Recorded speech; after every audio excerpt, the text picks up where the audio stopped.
Hello, everyone. I'm Phoebe, and I'm the host for the Lyrical Lounge, our open mic poetry show here at KBVR TV.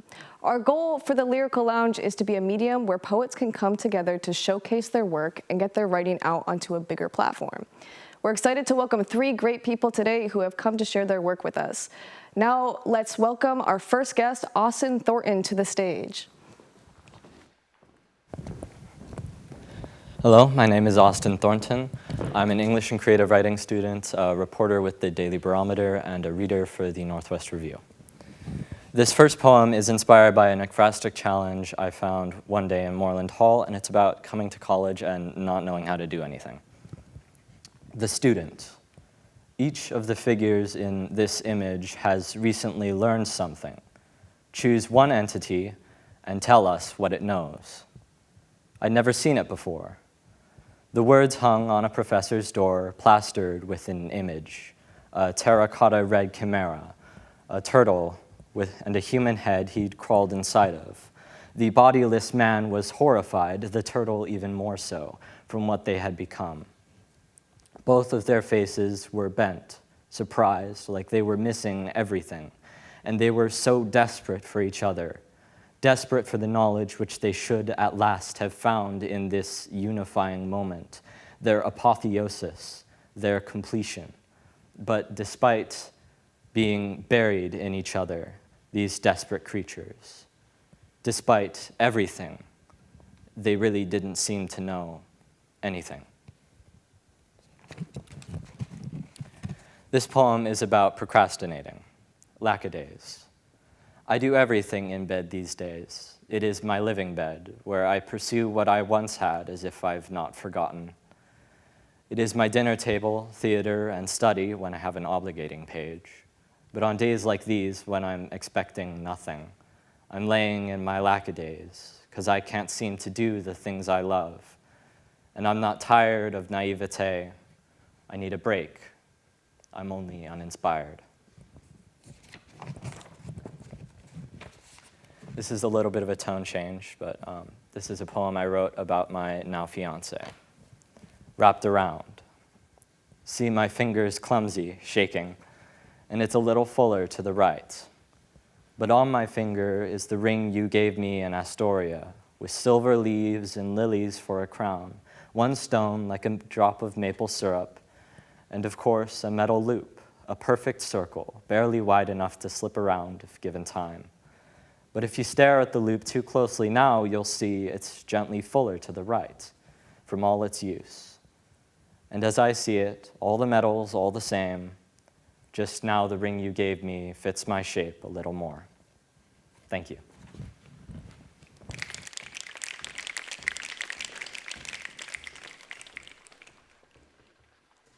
Thank you, Austin, for sharing your work with us. We will now welcome Jay Enghauser to the floor.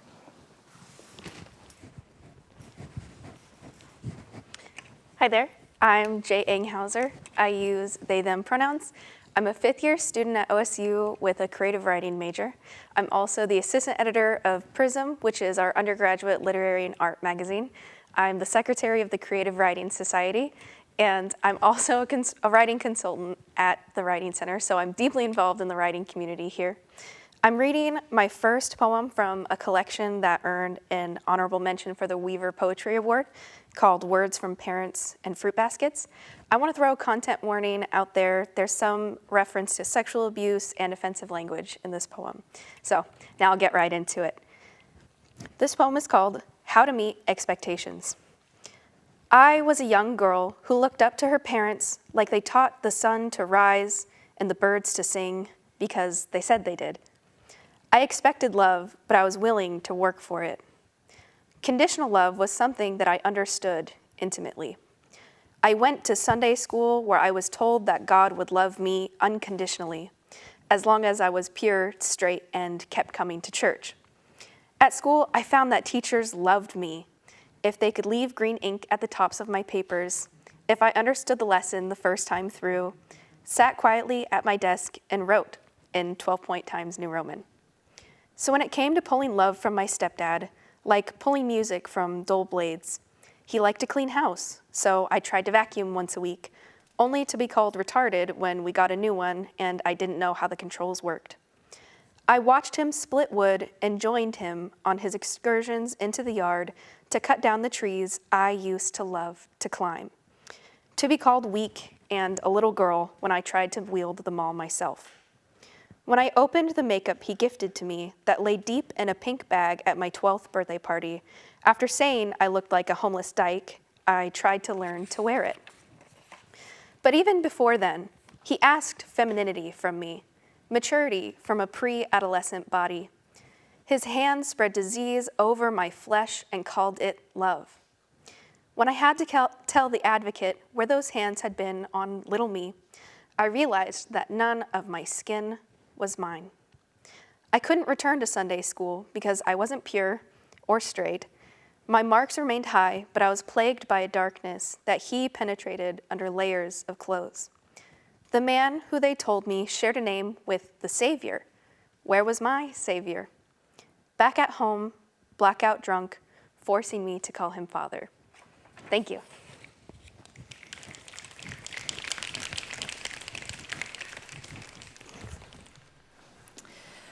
Thank you so much for sharing that with us, Jay. Now, last but not least, let's welcome Liam Murphy to the floor. Thank you for that, Phoebe. Hello, everyone. My name is Liam Murphy, and I'm a fifth-year student here at OSU studying creative writing and civil engineering. Tonight, I'm going to be reading two poems for you guys. The first one's a little short. The second one's like kind of medium length. So yeah, let's just get right into them. The art is done. Now sit down and cry. Those droplets withheld in shattered graphite splinters. You try to pry them out, but 100 million tiny lines cramp the tendons and nerve ends of your arms, back, spine, neck. Don't think about it. You wince, lay down, and throb. It's done. You can do it now. Go ahead. Just make sure your tears don't wet the ink. And this is going to be the second one. I want to see you without a face. A tube of toothpaste, folded triaxially, sits in a crusty plastic crib. Lung-shaped droplets pool nearby, unaware of the container or the face floating above. Too perfect with those cat-killing eyes, the color your skin will be one day. You run a clipped nail over missing laugh lines. A single dimple appears as the lips stretch, revealing a beauty mark, that stain on your teeth. It'd be nice to know your name, I think. Someday, it'll be autumn leaves and unregulated ash in the sunlit air, caught on the possibility of brown curls in a sweet syrupy scent, or it'll be lipless, sightless, soundless, the body curled around the long barrel of a pill bottle, overused. Desperate now, the clipped nail traces over an assortment of faded pixels, a mask of powder and glaze in the darkness, still. She was able to see it, hidden in that space behind your eyes. You look so pretty, she once said. Somehow, I can't manage that anymore. One day, when the jumbled limbs and bouncing blank faces pass by, unnoticing your squalid mask with its unshaven prickly quills, will anything really be different from that mercurial glare? In the end, you'll look away. Again. Focus now on the glittering purple crow's feet or on the tug of your hand pulling you into a spin, and imagine that this could be every day. Does the motion of a jaw jumping, the teeth clattering change without the movement of the skin? I lean closer until I can see nothing and squeeze. Thank you for listening.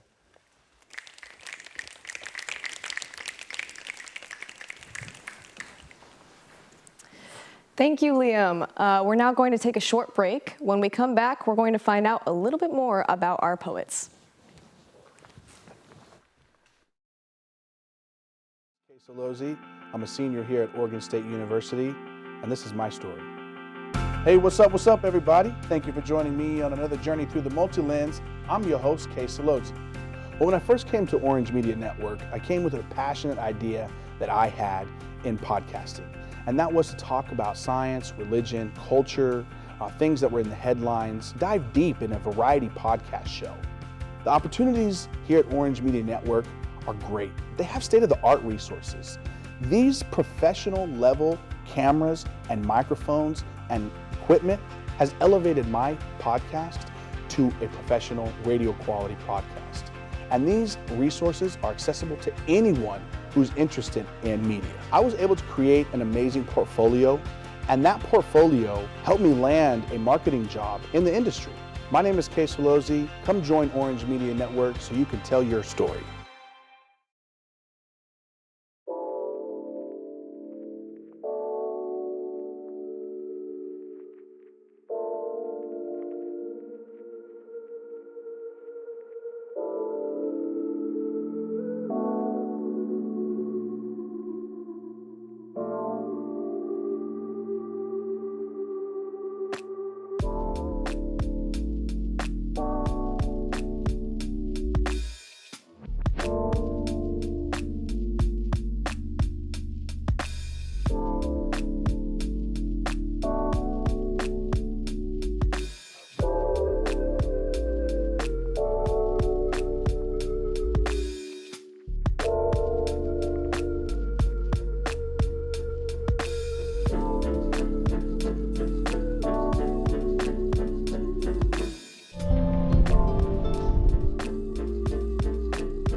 All right, we go live in 5, 4,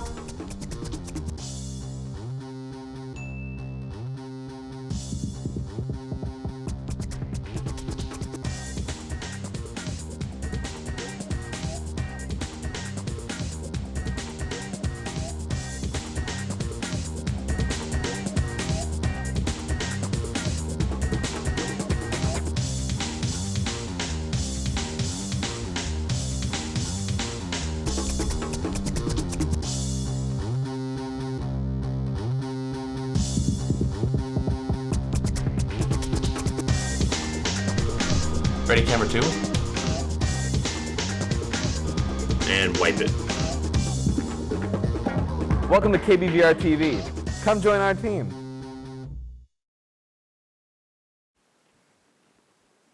Hi everyone, welcome back. I'm sitting here with Liam, Jay, and Austin. Thank you all for coming on the show and sharing your work with us. We're very happy you're here. We wanted to learn a little bit more about each of you and your work, so we've prepared some questions. First off, what was your inspiration for writing this piece? So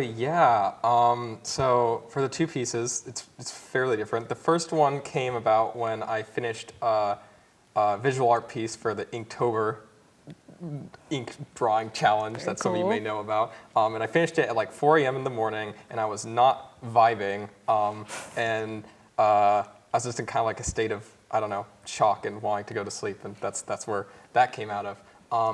The second one was more, it was from a poetry prompt in our class that was, what makes us more human?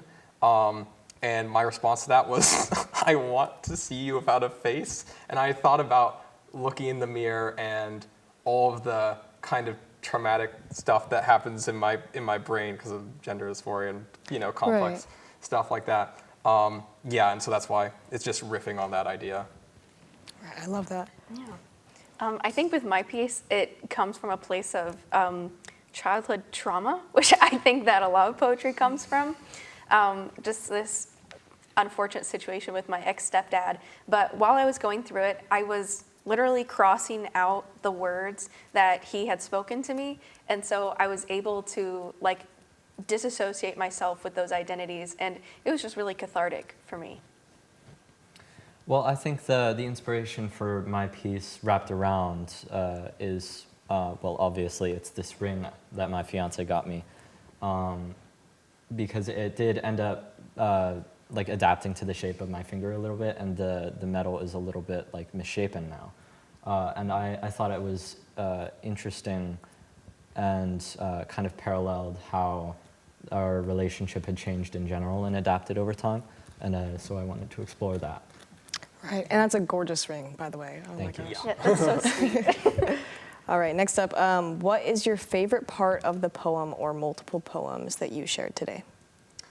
For me, it's definitely going to be the line, "Too perfect" with those cat-killing eyes. I'm not exactly sure what conjured those specific words up for me, but I really like both how I read it, which I'm not going to say, but also how I've seen other people read or interpret it as, like curiosity or psychopathy, which are very different things, but it's just a very striking image to me, and I'm happy I did that.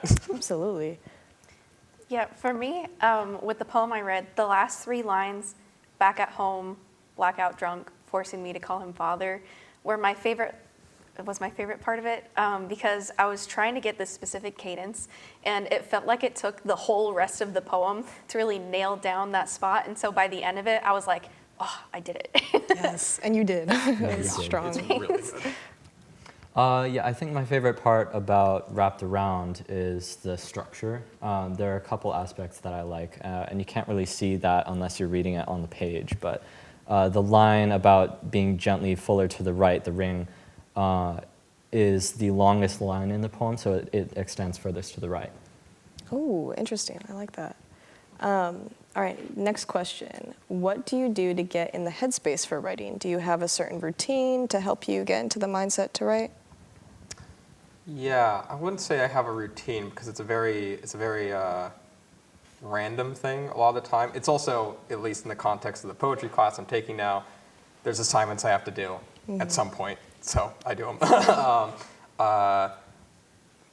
I tend to write about really negative emotion things though, so I'd say maybe it's kind of venting, and when I feel like I need to vent in some capacity, that particularly leads to poetry writing. Right. Yeah, I think the way that I used to write, and still do sometimes, definitely came out of that place of like compulsion and needing to get something on the page. But now I have forced myself into kind of a routine with NaNoWriMo, which is National Novel Writing Month. And it's this challenge where writers from all across the world are trying to write 50,000 words between November 1st and November 30th. And I'm on track. I'm going to hit 25K today after this. Congratulations. But with that, I really had to force myself to write every day. And you have to write over 1,600 words. And so I get my comfy pajamas on, I get my cup of tea, and then I sit down at my computer and I write from 7 p.m. to midnight. And so I get that good chunk of time to like force myself to get the words out.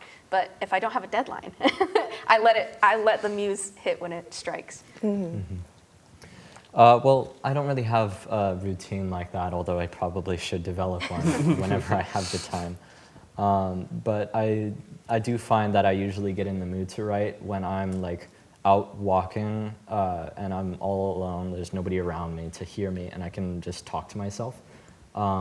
That usually puts me in a more creative space where I then need to like stop on the sidewalk and type something in my notes app. I love your guys' methods. Oh, that's so interesting. What initially got you into poetry? Was there a specific person, piece of work, etc., that inspired you? Yeah, for me, it's a very recent development in my life. It's the poetry class I'm taking now, which is Intro to Poetry, and it will probably be the only poetry class I take at OSU too. I just never really wrote poetry at all before, except for like occasional poetry-ish things, maybe every 3 years or so.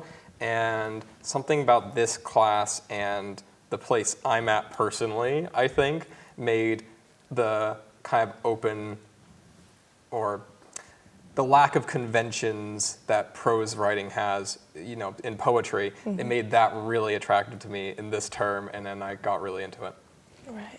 Yeah, I have a similar answer, but I really started writing poetry when I was like 15 years old during my mom's divorce, where a lot of that teen angst was bubbling up and needed to go somewhere.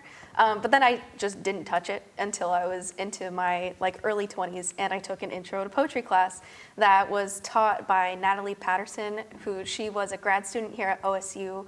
Over the last year, she earned her MFA. She's now a PhD student over on the East Coast. But she was really the first person to sit me down and be like, your work is not garbage, it's worth looking at, and your feelings are valid, and it's worth sharing. So I think that it's a similar situation there where I was able to just take my work more seriously after a professor was, able to tell me that it's not terrible. Yeah, I think writing was most firmly like set into me when I had my first writing professor, and he just kind of made me feel like my work could affect people and express how I felt and just be worth reading and writing. Right. I'm glad you guys have such great sources of inspiration for your work, and it definitely shows in your writing. What is your hottest take about poetry?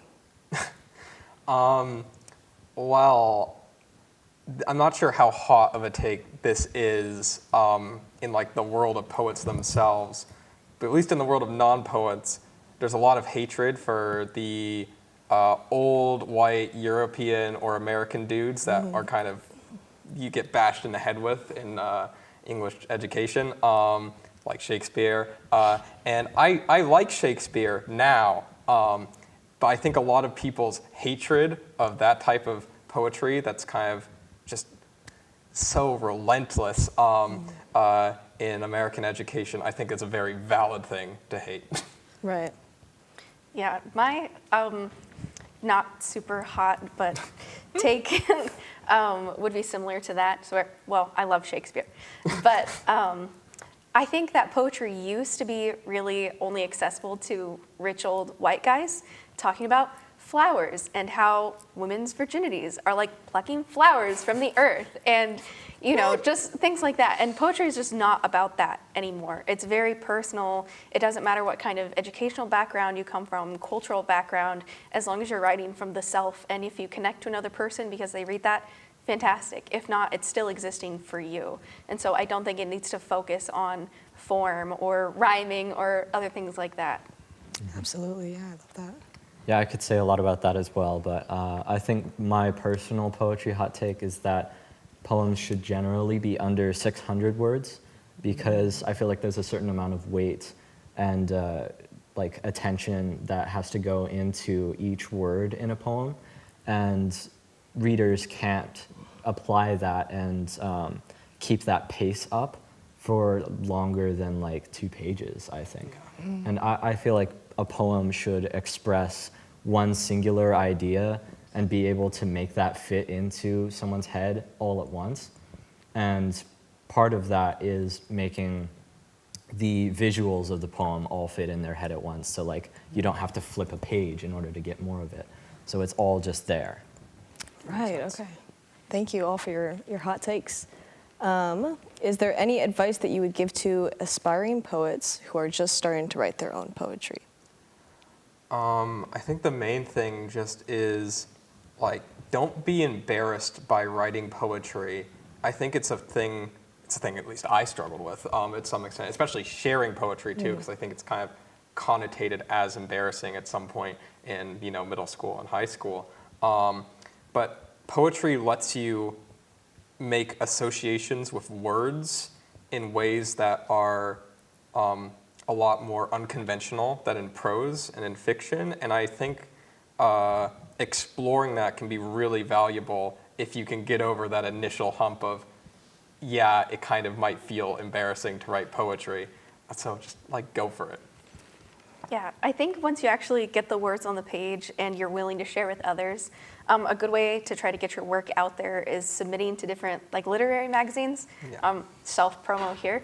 But as the assistant editor of Prism, that is OSU's undergraduate literary and art magazine. And so we are only accepting pieces from OSU students. And so you're having to narrow down this audience of, you just have a better chance of getting published that way. And I think also knowing that rejection is part of the process. It has nothing to do with how good your art is and has everything to do with whether or not that reader had their cup of morning coffee before they got to your piece. And so being able to roll with that and just being really true to yourself and like knowing what your art is and what it means to you. Absolutely. I would say to write what obsesses you and to pay attention to your feelings and especially how the words you write or the words other people write make you feel. Yeah, I love that. Do you prefer spontaneity or having things premeditated when you go to start writing? I'm definitely a spontaneous person. even in fiction writing, I've never been much of a super detailed outliner, which the unfortunate downside in both poetry and fiction prose is that you have to do a lot of rewriting and a lot of revision and like, oh wow, that was just bad. But yeah, I'm more of a, I'm feeling it, I'm going for it. Where do I go? Where do I end up? Yeah, I'd really like to say that I lived on, one end of the spectrum or the other. Like, I'm a super big outliner and I've got all of my scenes laid out and I know this like rhyme scheme I'm trying to do. Or if I just, was able to sit down on a computer and have the muse just strike me right in the skull and like be able to discovery right from there, that would be great. But I'm definitely somewhere in the middle of those where, I might have a couple lines or some like vibes to go off of. And then, I just write those down really quickly and then come back to it at a later time and make an outline either based on that or maybe like explore a little bit from there. So I'm definitely a mix of both. Okay. Yeah, I definitely like to have an idea of where I'm going and have an idea or a feeling to pursue when I'm writing, but I don't like to plan every single detail. I like to figure it out as I go. Okay. All right. That's all the time that we have for questions today, but thank you guys so much for your thoughts. We're going to take another short break, and when we get back, we're going to take some questions from the audience. All right, thanks, guys.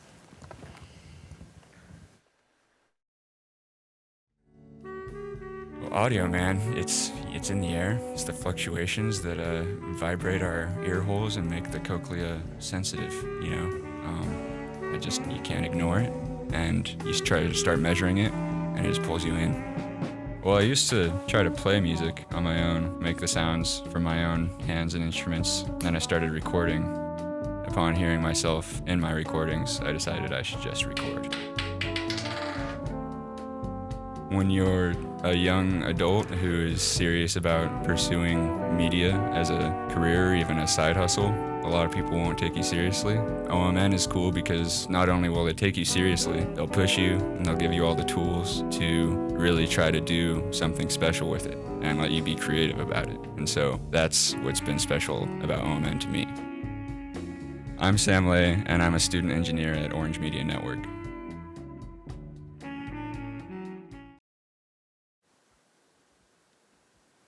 Welcome back, everyone. During the break, we got some questions from our audience.